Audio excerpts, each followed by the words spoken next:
हरियाणा प्रदेश ऊर्जा एवं परिवहन मंत्री श्री अनिल विजप्री बजट कंसल्टेशन को लेकर चल रही 2 दिन से बैठक के बाद मीडिया को जानकारी देते हुए, ये अच्छी परंपरा है कि बजट से पहले सारे विधायकों से, मंत्रियों से सुझाव लिए गए हैं। मैंने तो अपने विभाग के दिए हैं।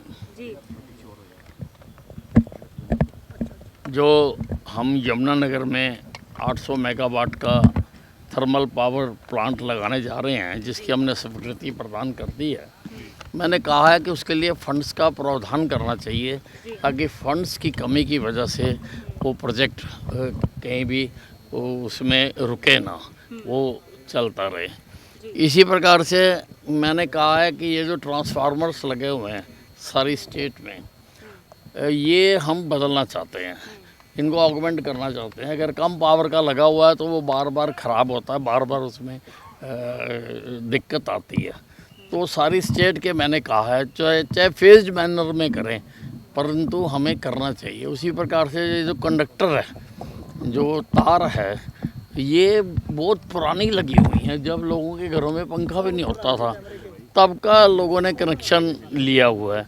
अब लोगों के घर में पंखे भी आ गए, एसी भी आ गए, वॉशिंग मशीनें भी आ गई, तो लोड बढ़ गया। तो इनकी लोड कैरिंग कैपेसिटी जो है वो कम है। तो जहाँ जहाँ पर कम है वो कंडक्टर भी हमें बदलने चाहिए कि इंफ्रास्ट्रक्चर जो है हमें मजबूत करना चाहिए। उसी प्रकार से रोडवेज़ में है, रोडवेज़ में बसों की बहुत ज़रूरत है। बहुत सारी बसें तो जो एनसीआर से विड्रा कर रही हैं और उनकी जो एज की वजह से, तो वो बहुत खटारा बसें हैं। लोग मांग कर रहे हैं कि वहाँ पर बदली जाएं, वो बसें बदलनी हैं। कई जगह पर बस स्टैंड बहुत जो हैं ठीक पोजीशन में नहीं है, वो बनाने हैं। ख़ास तौर से गुड़गांव का मैं देख के भी आया कि मिलेनियम सिटी में खाली एक मैदान से बसें चल रही हैं, वहाँ पर बस स्टैंड नाम की कोई चीज़ नहीं है, कुछ शेड डाले हुए हैं। तो वो भी हमने बदलने हैं। उसी प्रकार से ईएसआई विभाग में, तो उसके लिए मैंने प्रस्ताव रखा है कि जो अभी खाली एक पीएससीज बनी हुई हैं, उससे मज़दूरों को पूरा फ़ायदा नहीं हो रहा है और वो खाली रेफ़र करते हैं।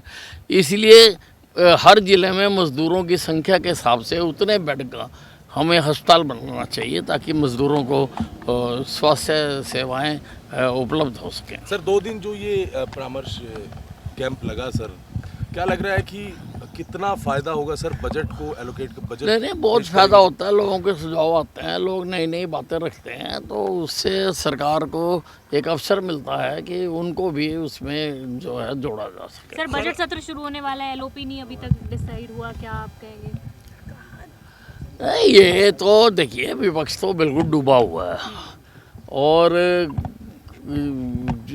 अभी तक वो अपने जो विधायक दल का नेता का चुनाव नहीं कर सके हैं। ये अपने आप में बताता है कि अंदर कितनी फूट है, और ठीक है, अब उनका इंटरनल मामला है। सर आप दोनों दिन इस बैठक में रहे थे, कर्जा कम करने को लेकर कोई किसी ने सुझाव दिया प्रदेश में? क्योंकि देखिए जब भी बजट आता है तो नहीं, बात तो रखी है, पर वो सारा देखना होता है कि हमने सारा आगे भी बढ़ना है और क्या हमारे रिसोर्सेज हैं उसको देखकर ही कर्जे का होता है। और सरकार ने उसके लिए लिमिट तय की हुई है, लिमिट के अंदर ही रखा जाएगा। ठीक है सर, थैंक यू सर।